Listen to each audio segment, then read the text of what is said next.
Esta é a história do dia da Rádio Observador. Isabel II, a rainha eterna que mudou o rumo da história. A few moments ago, Buckingham Palace announced the death of Her Majesty Queen Elizabeth II. The palace has just issued this statement. It says the Queen died peacefully at Balmoral this afternoon. É o fim de uma era, um daqueles momentos em que a história parece simplesmente parar. Foram 96 anos de vida, 70 anos de reinado. Morreu a Rainha Isabel II, a mulher que, para a maioria das gerações vivas, esteve sempre lá, desde os dias negros da Segunda Guerra Mundial até à mais recente guerra na Ucrânia. Para muitos, especialmente para os britânicos, será por isso difícil imaginar alguém diferente no trono, mas o Reino Unido já tem um novo rei. We now automatically have a new king, and it's literally been confirmed in the last few moments that the new king will be known as King Charles III. Now, at home you might be thinking, well, of course he would be, but actually when it comes to a change in reign... Aos 73 anos, Carlos III sucede imediatamente à mãe. Isabel II teve o reinado mais longo de toda a história da monarquia britânica. Tornou-se rainha em 1952, com apenas 25 anos, depois da morte do pai, o rei Jorge VI. Durante 7 décadas de reinado, conheceu 15 primeiros-ministros, 14 presidentes dos Estados Unidos e 7 papas. Há vários meses que a saúde da rainha se vinha a agravar. Os alarmes soaram esta quinta-feira, quando o Palácio de Buckingham anunciou que os médicos acompanhavam com preocupação o seu estado de saúde. E toda a família se dirigiu para Balmoral, na Escócia, onde a rainha se encontrava. A morte acabou por ser comunicada oficialmente pela BBC depois das 6:30 da tarde. Nesta história do dia vamos recordar o reinado de Isabel II, mas vamos também falar dos próximos dias em Londres e do futuro da monarquia britânica. Eu sou o João Santos Duarte e hoje vou falar com Bruno Cardoso Reis, historiador e habitual colaborador da Rádio Observador e que viveu igualmente no Reino Unido, conhecendo de perto a realidade britânica.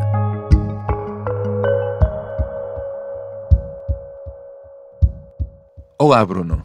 Olá. Nós estamos aqui a viver literalmente um virar de página na história.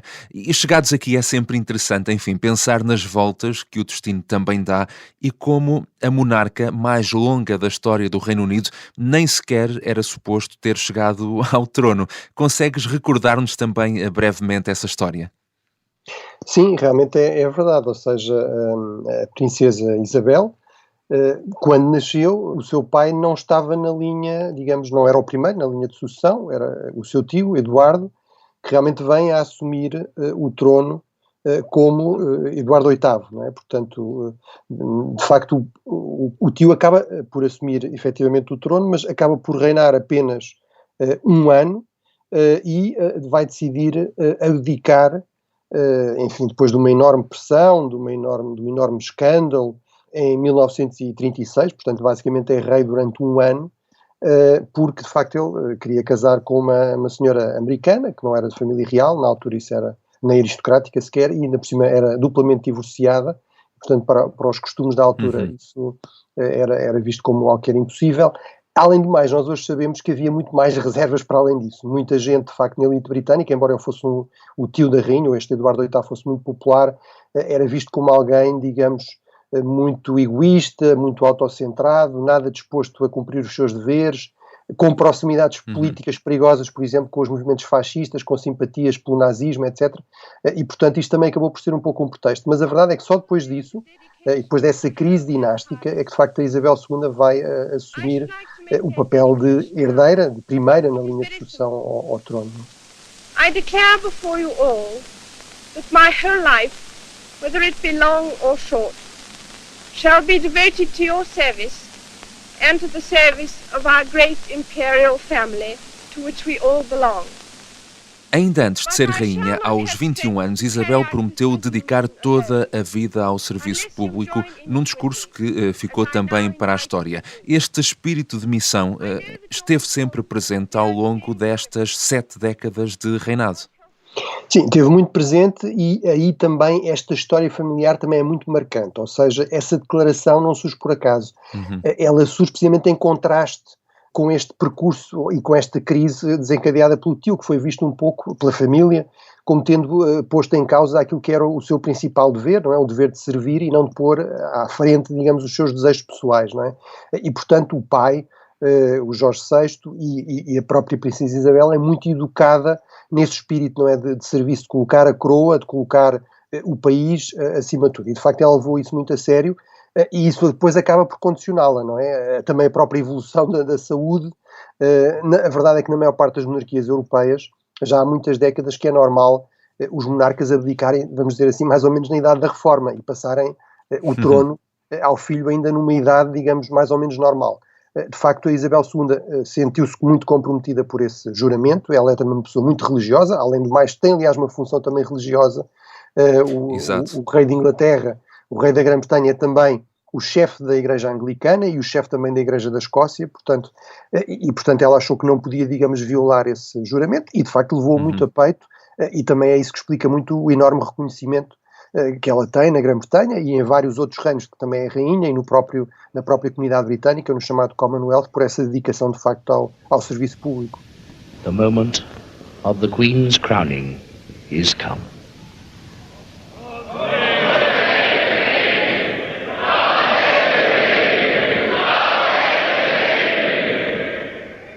A coroação de Isabel II foi transmitida pela televisão em 1953, o que na altura foi revolucionário. De resto, em 70 anos foram muitas as transformações no mundo, às quais a própria rainha, curiosamente, sempre se foi adaptando. Sim, essa é uma chave da sobrevivência da monarquia, não é? Desde logo, as monarquias que sobreviveram foram aquelas que se souberam adaptar ao constitucionalismo, às liberdades, não é? Portanto, estas são monarquias, obviamente uma monarquia não é resultado de uma eleição para o chefe de Estado, mas é resultado de uma opção popular, não é? Nenhuma monarquia, pelo menos não nas democracias avançadas, europeias, onde existem bastantes, sobretudo no norte da Europa, nenhuma dessas monarquias poderia existir se não fosse beneficiado um enorme apoio popular. Portanto, houve essa capacidade de adaptação. De facto, a rainha começa por gerir o primeiro pós-guerra e é visto, digamos, como uma face jovem, nova, num período particularmente difícil para a Grã-Bretanha, de facto uma Grã-Bretanha muito destruída pela guerra, muito afetada economicamente. Depois vai ajudar muito a gerir também a questão da descolonização, que vai marcar os anos 50 e 60 e 70. Portanto, ela vai permitir esta passagem em que, na verdade, ela continua a ser rainha de uma série de antigas colónias, noutras, onde deixa de ser rainha, continua como chefe do Commonwealth, como chefe desta comunidade britânica, como aliás acontecerá com o seu filho, isso foi garantido em 2018 por ela, e ela é de facto muito apreciada também em muitos desses países, dessas antigas colónias, e depois vai ter de gerir aquele período terrível também dos anos 70, da primeira crise petrolífera, aí já como uma monarca muito mais experiente, como um pilar de estabilidade, e provavelmente era também um pouco a função que estava a desempenhar agora, apesar de tudo, entre 1979 e 2007 tivemos 3 primeiros ministros britânicos, desde 2007 tivemos 5 e portanto de facto houve agora esta coincidência de termos uma mudança de chefe de governo praticamente ao mesmo tempo da mudança de soberano e portanto há aqui um momento de uma maior instabilidade, embora possamos pensar que até neste aspecto, digamos, pelo menos as cerimónias fúnebres, este período, digamos, de transição ao nível da monarquia, também pode ajudar a criar aqui alguma contenção nesta crescente polarização política e disputa política britânica. The death of Her Majesty the Queen is a huge shock to the nation and to the world. Queen Elizabeth II was the rock on which modern Britain was built. O último ato oficial de Isabel II foi precisamente convidar Liz Truss para formar governo apenas 2 dias antes de falecer. Truss, que nas declarações que acabámos de ouvir, classificou a rainha como a pedra sobre a qual a Grã-Bretanha moderna foi construída. Ora, Isabel II conheceu 15 primeiros-ministros, desde Winston Churchill até agora Truss, ainda que brevemente. Qual o verdadeiro impacto político também da rainha ao longo destas décadas? Bem, um impacto muito importante que nós conhecemos é este impacto ao nível, digamos, do simbolismo, do lado mais cerimonial, mais formal também do funcionamento do Estado. E aí, de facto, ela é um importante símbolo de unidade e, objetivamente, a sua própria continuidade no trono acaba por ajudar a manter alguma dessa unidade, alguma dessa continuidade, apesar das enormes mudanças de desenvolvimentos, de tensões, da questão, por exemplo, agora de um certo independentismo escocês que, curiosamente e significativamente, nunca pôs em questão que ela continuaria como rainha. Portanto, esse aspecto nós sabemos. Há um outro aspecto que nós não conhecemos e que não é suposto conhecermos, mas que temos muitos testemunhos desses sucessivos primeiros-ministros britânicos e até de outros países da Commonwealth, em particular daqueles da qual a rainha também também é soberana, como o Canadá, a Austrália, etc., que é, de facto, tal como em Portugal, o chefe de Estado reúne-se semanalmente com o chefe do governo. Portanto, há audiências semanais. A rainha tem acesso a todos os principais documentos do Estado. E, de facto, sobretudo à medida que ela foi adquirindo esta enorme experiência, cada vez mais os primeiros-ministros, sobretudo mais recentes, têm testemunhado a enorme mais-valia que era poder contar com uma conselheira que sabiam que não tinha nenhuma razão, digamos, para os tentar derrubar, não tinha ambições partidárias ou políticas, tinha uma enorme experiência. Portanto, esse aspecto, nós temos indicações que terá sido importante, não sabemos dos detalhes, e uma das condições para ela poder exercer essa influência era exatamente esse, não é? Porque, no fundo, é uma monarca e, portanto, uma monarca constitucional não pode aparecer publicamente a defender determinadas posições políticas, mas sabemos que nos bastidores ela tinha um papel que era bastante apreciado. 1992 is not a year on which I shall look back with undiluted pleasure. In the words of one of my more sympathetic correspondents, it has turned out to be an annus horribilis. Ouvimos aqui Isabel II a falar naquele que considerou o pior ano do seu reinado, são palavras muito conhecidas, um ano que teve vários acontecimentos negativos para a monarquia, 1992, como a separação de Carlos e Diana ou o incêndio no castelo de Windsor. Isabel foi uma rainha que, mesmo com todos os contratempos e todos os escândalos, conseguiu também sempre muito habilmente dar a volta por cima e, enfim, transportar a monarquia intacta para o século XXI. Sim, aliás, ela é mais popular do que a monarquia, não é? Nós, nas sondagens, temos números que andam entre os 60% e os 70% de apoio à monarquia e temos números que andam entre os 70% e os 80% digamos, de aprovação do papel da rainha. É verdade que ela também atravessou aqui uma certa transformação na sociedade britânica, por um lado na questão mediática, ou seja, de facto a monarquia sempre esteve muito ligada aos meios de comunicação, sempre precisou da imprensa, da rádio, que aliás ajudou a promover, a coroa sabemos que se empenhou muito, por exemplo, na criação da BBC, como uma forma de divulgar a sua palavra, depois a sua imagem.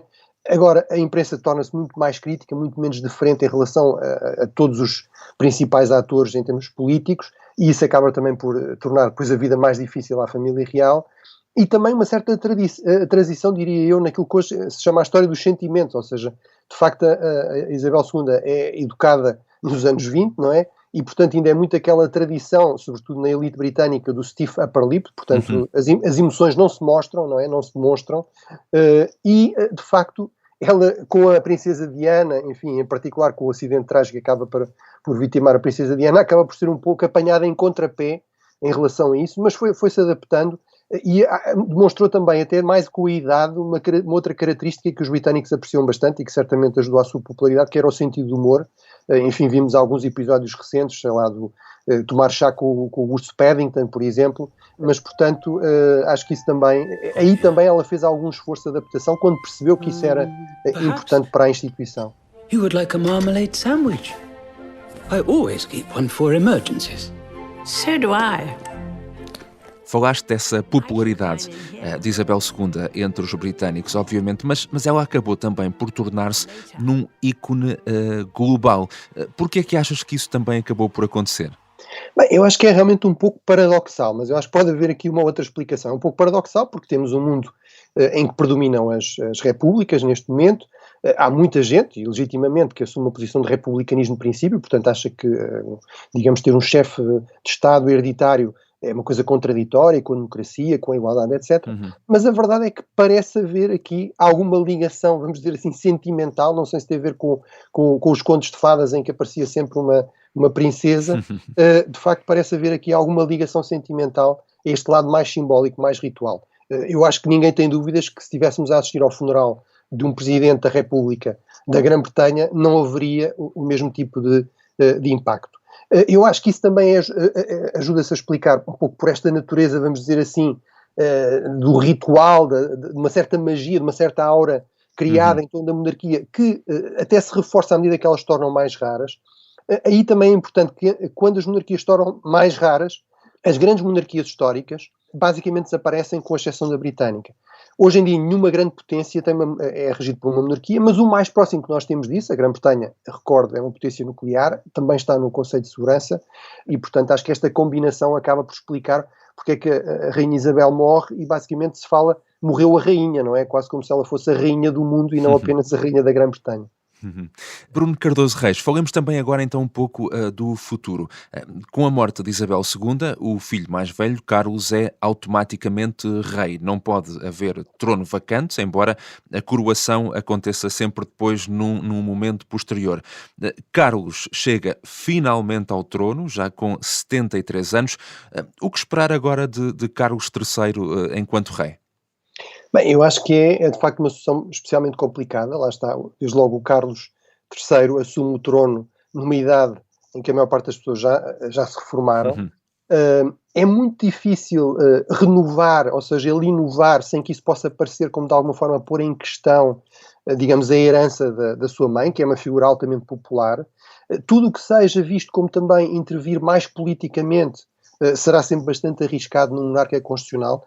Eu acho que ele, apesar de tudo, poderá ter aqui alguma margem de manobra. Ele, aliás, está ligado há muitas décadas, através de uma fundação que criou, a causas que até têm bastante popularidade, a questão, por exemplo, ambiental, a questão da promoção da formação profissional, por exemplo. Portanto, ele pode tentar ganhar aí alguma margem, mas eu acho que ele tem, de facto, uma tarefa difícil. Também tem uma popularidade muito mais baixa, anda à volta dos 20%. Lá está, um rei não é eleito, mas ser popular ajuda bastante no contexto de uma democracia. Uma questão ainda também interessante será ver aqui a dimensão externa, ou seja, a rainha realmente era uma figura muito prestigiada no seio da comunidade britânica, no Commonwealth, conseguiu garantir que formalmente o Carlos III será também Head of the Commonwealth, também será formalmente, digamos, uma espécie de presidente honorário desta comunidade britânica, mas a verdade é que se fala, aliás, já tem acontecido em alguns casos, a transformação de algumas destas monarquias em que a rainha de Inglaterra também continua como monarca em repúblicas. Aconteceu com os Barbados há um ano, fala-se na Jamaica, por exemplo. Isso é mais provável que aconteça uma vez morta a rainha. Não será necessariamente algo que se possa culpar o novo rei Carlos III, mas em todo caso será mais um aspecto em que provavelmente ele será comparado negativamente com a própria rainha Isabel II. Mas realmente é uma sucessão que será de alguma forma complicada de gerir. Bruno, com a morte da rainha, o que é que se vai passar agora também nos próximos dias no Reino Unido? Bem, durante estes próximos 10 dias, digamos assim, está tudo bastante planeado, não é? Portanto, há todo um programa ao milímetro sobre exatamente o que fazer. Enfim, obviamente terá de se tratar do transporte da rainha. O que está agora previsto é que ela irá para realmente Londres, enfim, para o panteão habitual da família real, que é Westminster, com um grande funeral de Estado. Estes 10 dias também servirão para permitir a chefes de Estado de países amigos, de membros da Commonwealth, de outros reinos de que a rainha de facto poderem estar também presentes na cerimónia. Imagino que isso cria aqui também alguma margem de alguma, digamos, trégua, pelo menos temporária, na política britânica, que tem estado muito animada. Aparentemente a palavra código para informar os principais responsáveis do Estado da morte da rainha, a primeira-ministra, o chefe do funcionalismo público, o Cabinet Secretary, o presidente, o Lord President of the Council, o presidente do Conselho de Estado, era a London Bridge has fallen, não é? Portanto, a ponte de Londres caiu, e eu acho que isso diz bastante, digamos, do que é o impacto, de facto, do fim deste reinado de 70 anos, e, portanto, acho que é normal que haja aqui uma certa trégua política. Depois disso, acho que se voltará, digamos, à política habitual e começaremos a ver também o que é que o novo monarca, o que é que Carlos III conseguirá fazer, enfim, como contributo próprio e como elemento também de continuidade, que é aquilo que se espera no monarca. Obrigado, Bruno. Obrigado.